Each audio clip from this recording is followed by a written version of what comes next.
I knew before anyone else, before my mother, before my friends, before everyone who preferred not to look.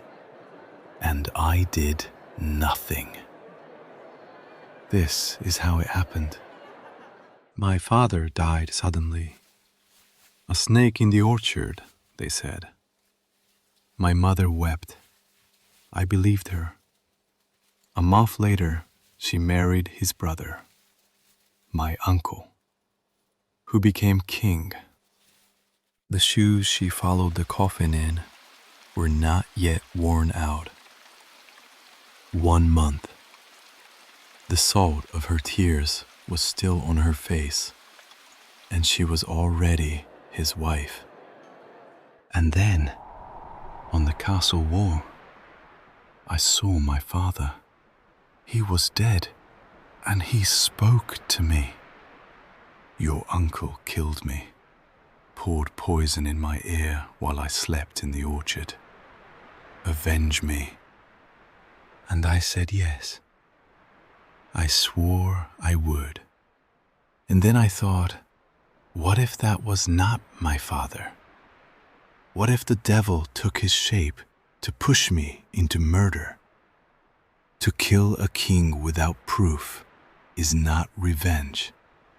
It is only murder. I need proof. Not yet. The world had come off its hinges, and somehow it fell to me to set it right. I never asked for that. I was a student at Wittenberg. I wanted to read books, not cut men down. Maybe that is where it started. I played the madman, so no one would watch me. Everyone was watching. It turns out madness is easy to fake when everyone around you has actually lost their mind. There was a girl, Ophelia. I pushed her away, told her to go to a nunnery, told her I never loved her. I told myself I was protecting her. Now I think I was clearing away anything that might stop me. To be or not to be? That is the question. I thought about death every day. Not his death, mine.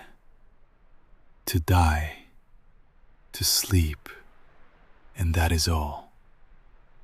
But what dreams may come in that sleep of death? That is what holds us. That is why we bear it.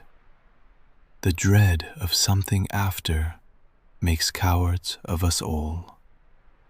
And once again, I chose to live. Not yet. I got my proof in the end. Players came. I had them stage a scene where a man murders a king, exactly as my uncle murdered my father. My uncle sat in the front row. Halfway through, he stood up, went white, called for light, and walked out. That was it. Now I knew. I found him an hour later, on his knees, alone, his back to me, praying. I drew my sword. 2 steps, and it would have been over. And then I thought, he is praying. Kill him now, and his soul goes up clean, to heaven. And my father died with no confession at all. So I would wait, catch him drunk in a rage, in sin. I put the sword away. Not yet.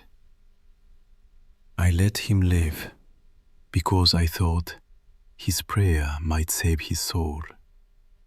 But whether he had truly prayed, I did not know. Repentance means giving back what you took, and he had no intention of giving back the crown or the queen. I may have spared him for nothing. That same night, I spoke with my mother. Something moved behind the curtain. I struck without looking. I thought it was him. It was Ophelia's father. The first man I ever killed was the wrong one. And he died only because an hour earlier I had chosen to wait. Killing him was not enough. I had to kill him and still be in the right. To know for certain he was guilty. To catch him at the very moment of his sin. So that it would be justice and not just one more murder. And every chance that came was flawed in some way. So I waited for the next one. I thought I was preserving my right to call it justice. I was only handing time to a man who knew how to use it. Ophelia lost her mind. She walked the castle, handing out flowers, singing songs girls do not sing. Her father was dead. I killed him. The man she loved had cast her off. That was me too.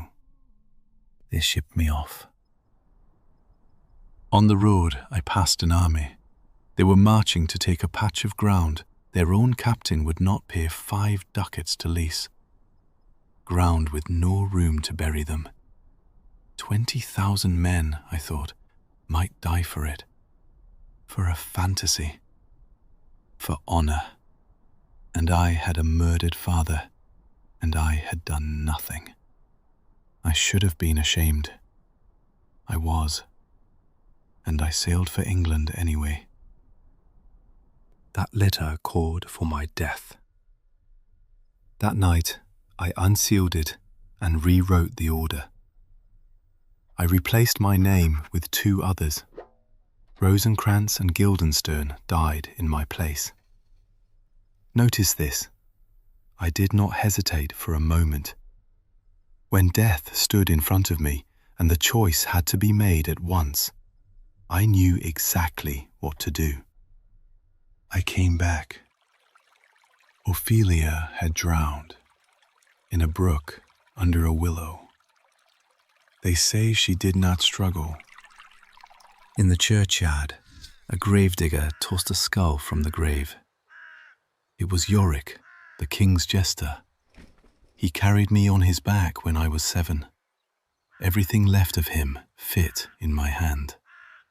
And I understood how convenient it had been to think, if it all ends like this, what difference could an hour make? They were lowering her into that same grave. I jumped in and shouted that I loved her, that no one on earth had loved her like that. The only person who needed to hear it was gone. A duel was waiting for me. Laertes, Ophelia's brother, Polonius's son, both of them on my conscience. His blade was poisoned, so was the wine, in case the blade missed.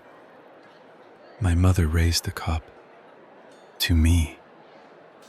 The king told her not to drink. She drank.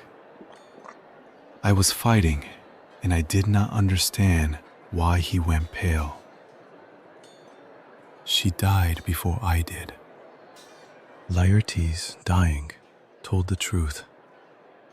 The king was behind it all. The poison was already in me. And only then, with nothing left to lose, did I do what I should have done the day I first knew for certain. I no longer needed the perfect moment. I no longer needed to be in the right.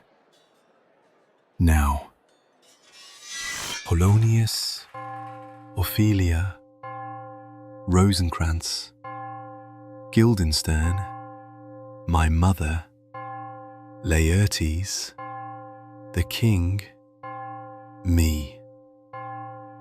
8. Only one of them was the man I was supposed to kill. The other 7 were the price of waiting, of getting it wrong, and of striking the wrong man. Horatio tried to drink what poison was left. I tore the cup from his hands. Live and tell it. I knew before anyone else, and I failed to act in time. The rest is silence.